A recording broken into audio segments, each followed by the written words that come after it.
Hey everyone, welcome back. Hope you're having a fantastic day so far. So it's officially been confirmed by the acting commissioner of the Social Security Administration that for millions of beneficiaries of Social Security, benefits are going to be delayed. Starting on this day, we are going to be covering why and what the future may hold.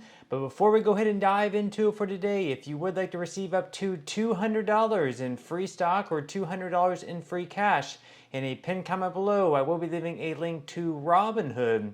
All you have to do is once you click on that link is just sign up for a free account and then simply link your bank account. You do not even have to make an opening deposit. At that point in time, Robinhood will be sending you one free stock worth all the way up to $200. And if you'd rather just have the cash, all you have to do is once you receive the free stock is just sell it for what it's worth and then transfer the cash value right back to your bank account. Okay, so diving right into it for today. So over the last couple months, there have been big changes within Social Security, some proposed changes such as Trump's elimination of the Social Security tax at the federal level, and some other proposed changes like increases to benefits and things like that, as well as cuts. But this has actually been officially confirmed. Another confirmed change coming very soon to Social Security. We're going to be going over what this change is, why it's going to delay benefits for millions of beneficiaries, and what we can expect the future to hold for Social Security. Let's go ahead and dive into it for today from this article from Truthout. They say that millions will face benefit delays as Social Security ends phone verification.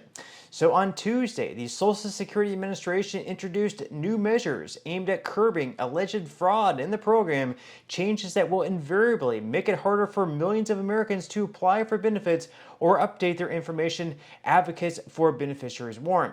Social Security recipients are allowed to confirm identifying information used to make changes in benefits or to apply for the program itself through multiple methods, including online, in person at an SSA office, or over the phone. But the new rule will eliminate the phone option, which is the preferred method for many who receive benefits, particularly those with disabilities and older individuals who may be skeptical of sending information over the internet and unable to meet with someone in person. So if you're not able to meet with someone in person, whether that's because you don't have a reliable car, you can't drive, or just a very tough schedule, and you're not really a trusting person who likes going online and typing in your Social Security number along with other personal information, it's going to make it a lot more difficult for people to apply to benefits or to make changes to their benefits.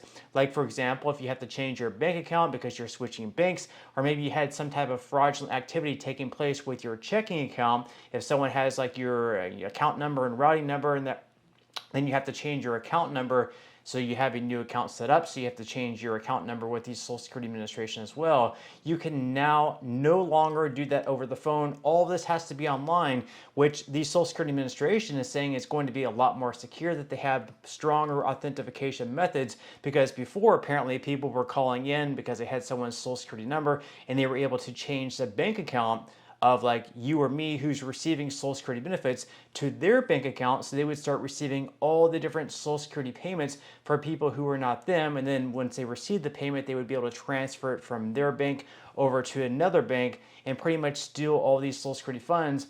Well, the Social Security Administration says it's going to be a lot more secure now with this method, though unfortunately for millions of beneficiaries who really rely on calling the SSA over the phone, that is no longer going to be an option for them in a lot of these cases. Now, the article here goes on to say that the acting SSA commissioner, Leland Duck, lauded the new changes as making the program, quote, identity proof when it comes to supposed fraud. He said these changes are not intended to hurt our customers, but to make sure benefits go to the right customer at the right time, he told reporters on a conference call. So according to him, at least, this is not something to cut benefits or make things worse or make things harder for recipients of Social Security, but it's to make it more secure. Now, leave your thoughts and comments below. Do you think it's more just a way to save money? Do you think it's like a way of cutting Social Security? Or do you believe this is actually going to be a good thing for Social Security and make the program more secure? How is this going to affect you? How is this going to affect people that you know?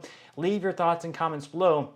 Now, they go on here to say that the changes are slated to go into effect on March 31st. That's coming up in just 11 days. And internal agency memos demonstrate SSA officials are well aware that the new measures will have a detrimental effect on tens of thousands of people each week, with the agency estimating that as many as 4.4 million recipients each year will need to visit an agency office, and for many recipients, including the elderly and those with disabilities, that option is time-consuming or geographically daunting, but failing to visit the office could result in the loss of their benefits. So no longer is the easy option of just calling someone up on the phone something you can do. For a lot of cases, you are now going to have to visit an office, and once again, a lot of these offices are now closing, so what might have been before maybe like a 30-minute drive might actually turn into like a 3-hour drive for a lot of people.